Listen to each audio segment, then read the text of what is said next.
আসসালামু আলাইকুম। আমন্ত্রণ জানাচ্ছি খাদিজা'স কিচেন ওয়ার্ল্ডে। যারা মেজবানি গরু মাংসটা খেতে খুব পছন্দ করেন তাদের জন্য রেসিপিটা সহজ হতে যাচ্ছে।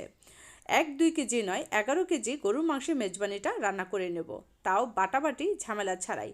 রাঁধুনি রেডিমিক্স মেজবানি গরুর মাংসের মশলাটা নিয়েছি মেজবানিটা রান্না করার জন্য।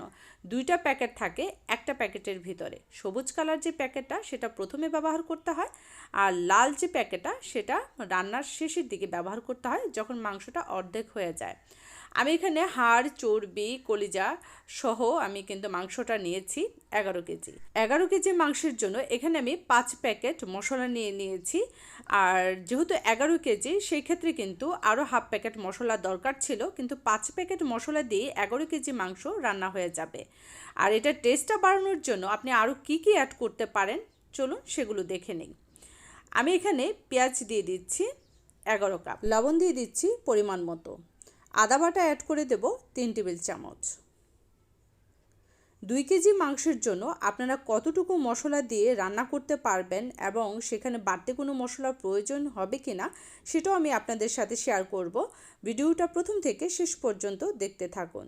3 টেবিল চামচ পোস্তদানা বাটা অ্যাড করে দিয়েছি, সরিষা বাটা অ্যাড করে দিচ্ছি 3 টেবিল চামচ, গোলমরিচের গুঁড়া অ্যাড করে দিচ্ছি 3 টেবিল চামচ। এখানে চীনাবাদাম বাটা আছে 5 টেবিল চামচ, সেটা আমি অ্যাড করে দিচ্ছি, ফ্রোজেন করা ছিল, আপনারা চাইলে বেটে দিয়ে দিতে পারেন। আর রসুন বাটা দিয়ে দিচ্ছি 2 টেবিল চামচ। মেজবানিতে ঝালটা একটু বেশি হলে ভালো লাগে, সেজন্য আমি এখানে 3 টেবিল চামচ মরিচের গুঁড়া অ্যাড করে দিয়েছি।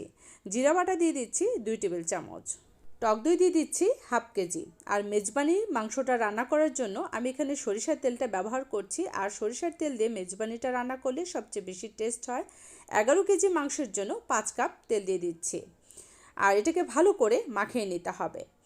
চলুন 2 কেজি মাংসের জন্য কতটুকু মশলা লাগবে সেটা বলে দেই। 2 কেজি গরু মাংসের জন্য রাঁধুনি রেডিমিক্স মেজবানি গরু মাংস মশলা লাগবে 1 প্যাকেট, পেঁয়াজ কুচি 1.5 কাপ বা 2 কাপ, আর তেল সরিষার হাফ কাপ। যদি চর্বিযুক্ত মাংস হয় সেক্ষেত্রে আপনারা বুঝে অ্যাড করতে পারেন। আদা বাটা হাফ টেবিল চামচ, রসুন বাটা 1 টেবিল চামচ, পরিমাণ মতো লবণ দিয়ে ভালো করে মাখিয়ে এটা চুলায় বসিয়ে দিতে হবে। পরের স্টেপটা একই থাকবে। আর মাখানো কাজে আমাকে সাহায্য করেছে আমার হাজব্যান্ড, আর এটাকে আমি ভালো করে মাখিয়ে তারপর চুলায় বসিয়ে দিয়েছি। ভালো করে নেড়ে চেড়ে তারপর আবার ঢাকনা দিয়ে ঢেকে এভাবে কিন্তু কয়েকবার ঢাকনাটা খুলে নেড়ে চেড়ে তারপর কিন্তু মাংসটাকে রান্না করে নিতে হবে। আপনি যদি সদ্য গরু মাংস দিয়ে এই মেজবানিটা রান্না করেন এতে করে কিন্তু আপনার এখানে বাড়তি পানি দেওয়ার প্রয়োজন হবে না। এখান থেকে যতটুকু পানি উঠবে সেটা দিয়েই কিন্তু মেজবানিটা রান্না হয়ে যাবে। রান্নাটা করতে গিয়ে যদি দেখেন যে এখানে পানির প্রয়োজন আছে সেক্ষেত্রে আপনারা এখানে গরম পানি অ্যাড করে দিতে পারেন পরিমাণ মতো। আমার এখানে কিন্তু মাংসটা অর্ধেক হয়ে গেছে, আর আমি এখানে আর যে লাল প্যাকেটের মশলাটা আছে সেটা অ্যাড করে দিচ্ছি।